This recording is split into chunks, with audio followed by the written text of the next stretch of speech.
when you are resisting difficult life experiences? What kind of life will you lead when you are literally constantly controlling every little thing, and you're trying to manipulate people to view you a certain way, and you're trying to avoid making mistakes because you're trying to appear perfect? What kind of life and relationships will you have when you're constantly letting your trauma and your past control you now? When you are trying to just run away from it or fight it? What if you just allowed yourself to embrace it, to learn what it has to teach you?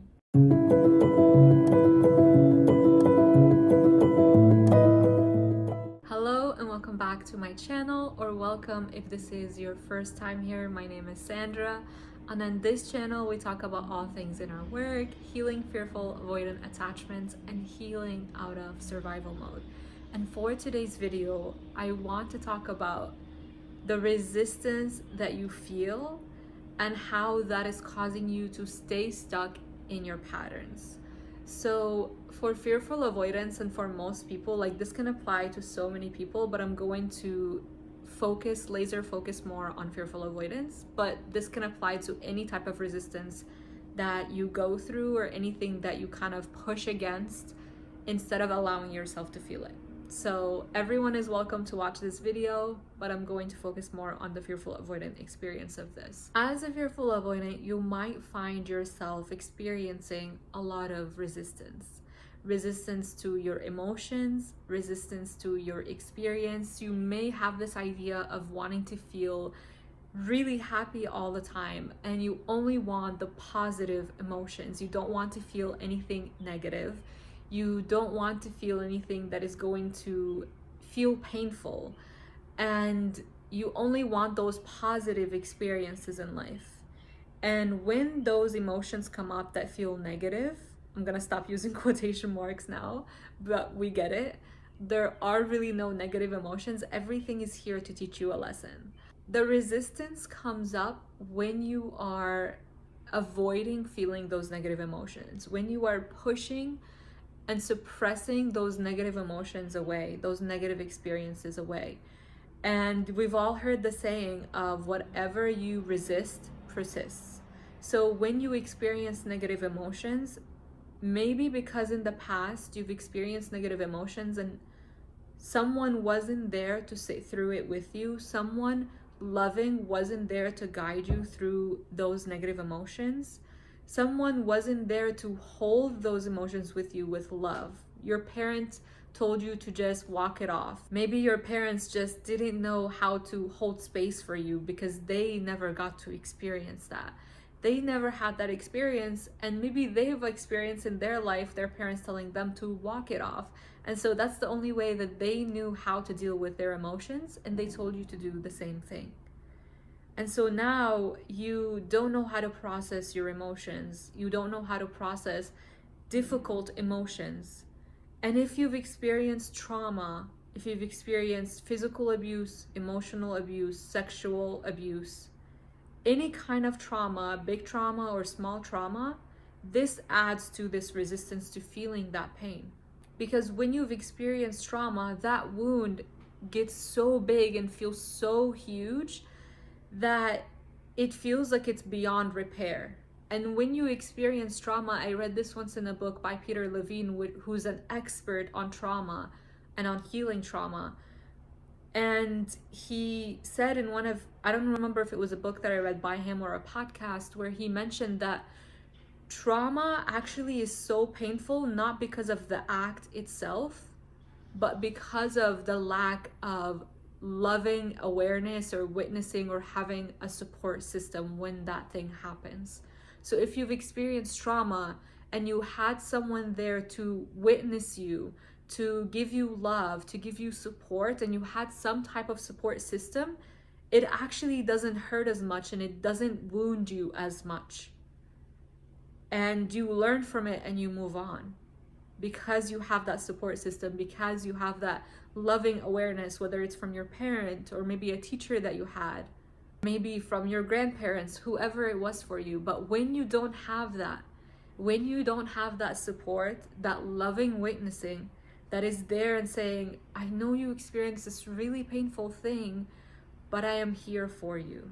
I know you experience this really difficult emotion, this really difficult experience, but I am here for you and you can get through this. If you didn't have that experience, which a lot of people didn't, who have experienced trauma, and a lot of people have experienced trauma in their own household by traumatized people, so most likely you didn't have that support. That is why the trauma feels so deep and it feels so painful that it's way better to avoid it. Because if you sit in that pain, you think it's going to kill you. Because if you sit in those difficult emotions, you think that you are going to die. Your body literally thinks it is going to die. Your mind can't distinguish between what is a real threat and what is not a real threat. And so when you feel those difficult emotions that remind you of a difficult experience in your body, it is so much easier to just run away if that is your default nervous system response. Maybe your default response is to fight. Maybe your default response is to just freeze because you're so overwhelmed.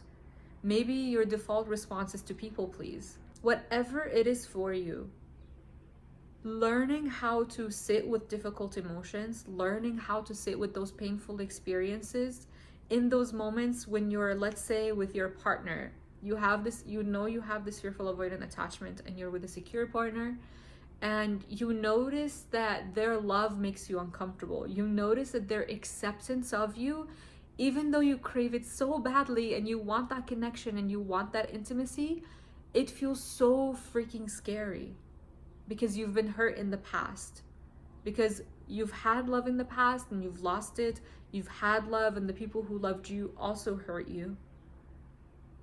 It feels so difficult to sit in that moment of connection. And when you feel that moment of connection, when you feel that moment of intimacy that you've always craved, something in you goes, no, I need to push this away. And you go up in your head.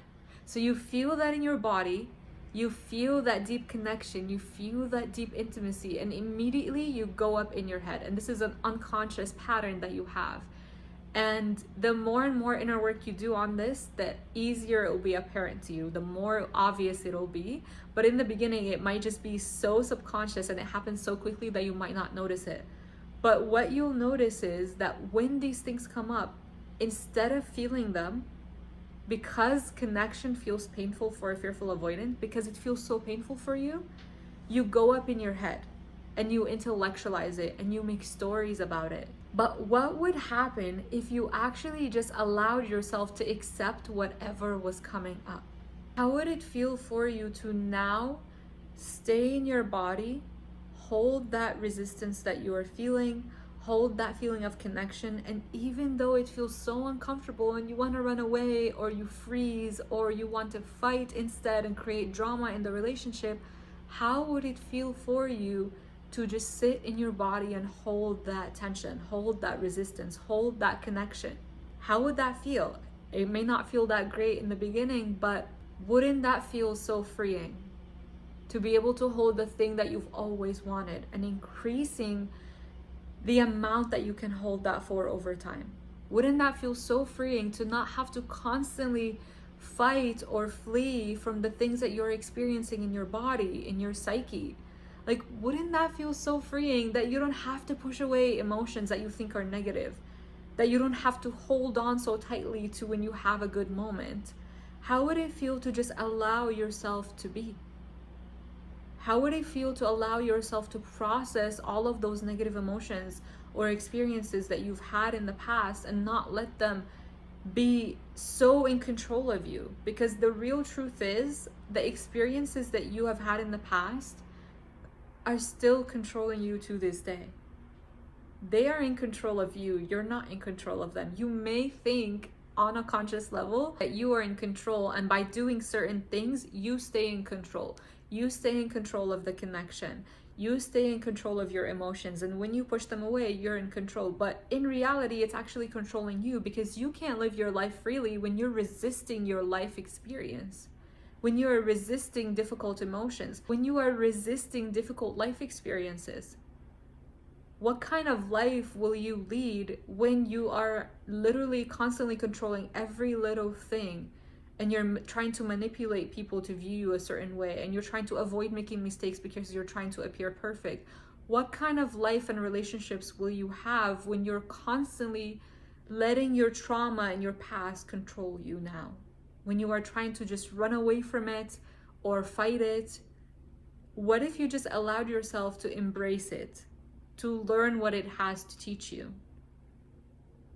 What if you just allowed yourself to sit with the pain? And this is not something that happens overnight, it's something you build over time. You build your capacity to hold the pain. You build your capacity to hold difficult life experiences. I used to have a belief in my life that I couldn't do difficult things. I just wanted things to be easy. And that is because my capacity for holding difficult life experiences was so low. And this is lowered by experiencing trauma. Your capacity to hold difficult life experiences, to handle stress, is impaired by trauma. It physically alters your brain. It alters different parts in your brain. So what if you just learn to work with what you were given? What if you took off that label that said, I am a victim of my own experiences. I am a victim of this trauma that happened to me. I am a victim of blah, blah, blah, blah. I'm a victim in this and this and this and that. And you said, I am the creator of my own life. I experience all of these things, but I know that there are tools out there to help me get to a better place. I know there are tools to help me heal. I know there are tools to help me expand my capacity. Someone with a secure attachment who didn't experience trauma has way more of a capacity than you do. But you're also not stuck where you're at. There are tools to help you expand. And if you want to go deeper into this, you are more than welcome to sign up to be in my coaching containers so I can help you work through this and give you the tools that you need. But I just want you to know that you are never stuck. You are never stuck in one place. You are never stuck in a specific identity. You are never stuck in the pain that you experienced. There are always options. There is an abundance of options for you that are always available at all times to help you. So if you say, I am a victim of this and this and that, at that point, you are choosing it because it is no longer happening to you. You are no longer in that place and that thing is no longer happening. So that could mean that you are choosing it in this moment. You are choosing to stay in the same place. And I also want to mention that the point of learning to hold that space for yourself, learning to have those tools to hold the pain, to hold the stress, to be able to tolerate difficult life experiences and not want things to be easy, but to learn how to handle difficult things, learn how to do hard things in life, learn how to hold space for the pain that you're experiencing. That is the loving witnessing that you're creating for yourself that you didn't have when you experienced the trauma. So the loving witnessing, the loving support that you never had when you experienced that trauma, you can create for yourself now. You don't have to stay stuck in that same place and say, oh, well, I didn't have that and that sucks. And this means I'm stuck in this identity. This means I'm stuck in these unhealthy patterns. This means I'm stuck in this pattern of push and pull and pushing my partner away and breaking things off and then coming back together, or believing that I have to be perfect. You're never stuck in anything. We live in a world today where there is an abundance of information. There is an abundance of solutions. There is an abundance of anything that you need, you will have the answer to, because other humans have already figured it out. And if other humans haven't figured it out, you can also figure it out. I believe in your capability to figure things out. I know you might think that you are not capable of doing hard things, but I promise you that I know that you are. I used to believe the same thing about myself, that I wasn't capable of doing hard things. I just wanted things to be easy, but the reason I believed that was because I didn't have the capacity to do hard things. All the easy things in my life felt hard because I had experienced that trauma. And so whenever I'd be outside and there's so many loud noises, there's so much happening outside of me, my window of tolerance, whatever I was able to hold, was so small that I would get triggered and get dysregulated really easily. And so it wasn't because I was lazy or that I was incapable of doing hard things. It was because my nervous system couldn't handle whatever was being put in front of me. My nervous system couldn't handle the life experiences and holding difficult emotions and holding stressful situations. But the more you actually create that capacity and build it over time, the easier it becomes. The things that you once thought were hard become easy. For me, creating YouTube videos, being on here, doing certain things, doing public speaking was hard in the past. But as you continue to show up for yourself and you continue to expand your capacity to tolerate stress a little bit by a little bit, not to a point where it becomes dysregulating for you, but learning what your edge is and staying a little bit, just a little bit outside of it to create some type of growth, getting just a little bit outside of your comfort zone, holding that connection that you feel with your partner for just a second longer, just doing that over and over and over again. That is how you increase that. Learning how to sit in your body and to feel all of life's experiences instead of trying to resist them, to push them away, to suppress them, run away from them, thinking that you only have to experience peace, that you only have to experience joy, that you only have to experience happiness and nothing, and you want nothing to do with anything else. That is the definition of resistance, and it keeps you stuck in the same place. All of those negative emotions are here to teach you something about yourself. What are you running away from? In the instance of wanting to run away from that connection, that tells you so much about where you're at and about yourself when you don't run away from it.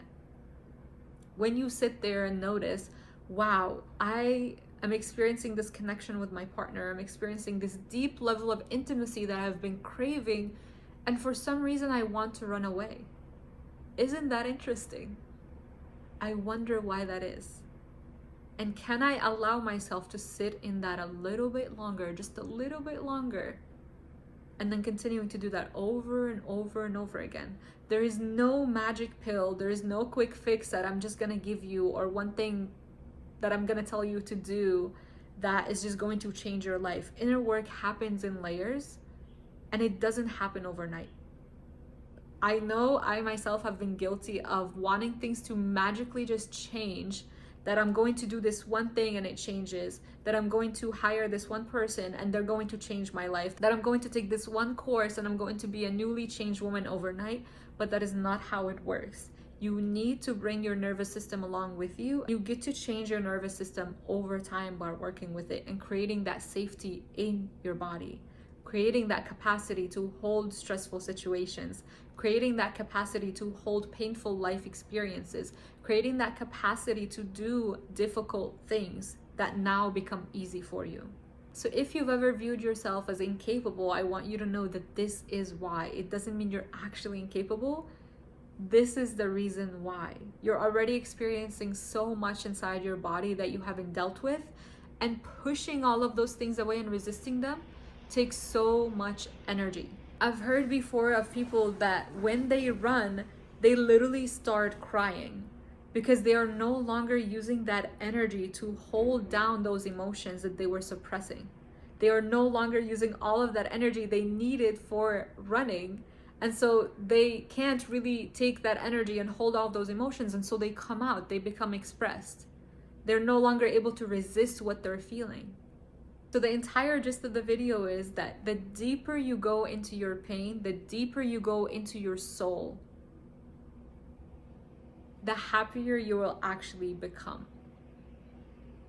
The deeper you go into that pain, the less you resist the painful experiences that you have, the happier you actually become. And that's the irony of it all. When you avoid your pain, you stay on the surface level, and you actually just feel so much tension in your body from suppressing all the pain and resisting your life experience.